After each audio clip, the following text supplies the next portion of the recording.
Still Life of Bath by M. D. Kenyon. My dear, last week I went to Sally Lunn's. What was happening? The guess was anyone's.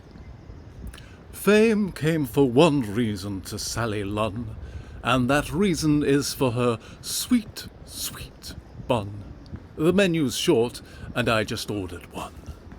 Someone to whom the cafe will not sell is that infamous man William Hershel, stood outside staring at the buns with thirst, claiming that he had discovered them first, while his drinking buddy MC Beau Nash asked for entry and offered waitstaff cash. Mary Berry ran in hell for leather, trying her best to avoid the Bath weather. Blowing and raining, it was quite rotten. Mary was suffering from soggy bottom. A man I'd gladly miss, William Harbutt, was frankly acting like a total nut. A grown man, but playing with all his food, and talking to it. It was really rude. Not what one expects in Bath company, much more suited to Bristol company. King Edgar was in and had to loudly explain, seemingly to the whole entire town, that he was in excruciating pain whilst waiting for the fitting of a crown. So the whole entire group gets to hear that he can only have the soup. Also in the dining room I could see Highness Emperor Haile Selassie, the one the Italians want to dethrone, and that day the chap was dining alone. Being in exile must be a difficult life, and the waiter, he asked after his wife. He told him that she was on holiday. Jamaica, he inquired. She went of her own accord, it transpired.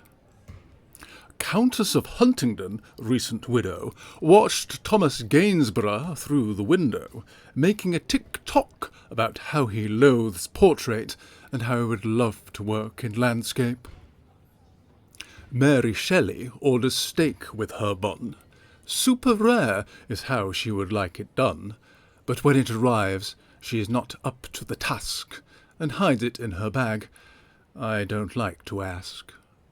She is not alone, I have to say. Amy Williams is sat just across the way. When a waiter uses her table to park a tea tray, it's in her training bag and she's away. Turning back, the waiter is very confused, but she's left a tip, and he looks amused. She was very lucky, is my feeling. On the next table was Henry Fielding. If he'd noticed, she'd have been a goner, with a Bow Street runner set upon her. But in beating her hasty retreat, Amy Williams slips on Mary Berry's wet patch, bumps Mary Shelley, and out flies the raw meat. It hangs in the air, and where does it catch?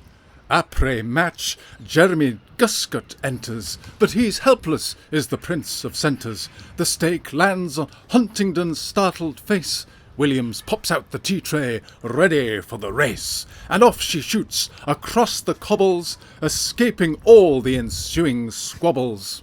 As for the Countess, unable to see, bumps the waitress, clearing Harbutt's morphed food, and makes quite a mess. And as the various people grapple, the Countess thinks to found a new chapel to save Bath's souls from the tempting apple.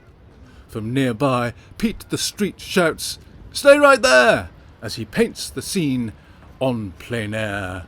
All this happens under the watchful stare of one Sir Roger Gilbert Bannister, who had an enormous grin all the while.